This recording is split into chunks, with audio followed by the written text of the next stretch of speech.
199% இதுவரையில நாம் நம் தந்த வாக்குறுதிகளை நிறைவேற்றி இருக்கிறோம்.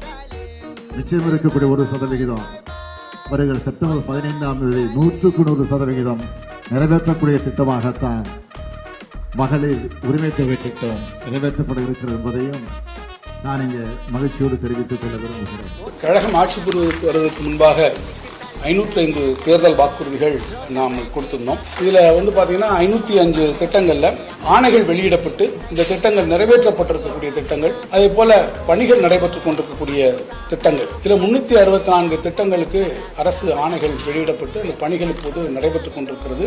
அதே மாதிரி சில திட்டங்கள் முடிவெற்றிருக்கிறது. திமுக போட்டியிட்ட இடங்களில் எல்லாம் டெபாசிட் இழந்தது என்ற வரலாற்று சாதனையை தமிழக வாக்காளர் பெருமக்களாகிய நீங்கள் செய்து முடிக்க வேண்டும். செய்வீர்களா?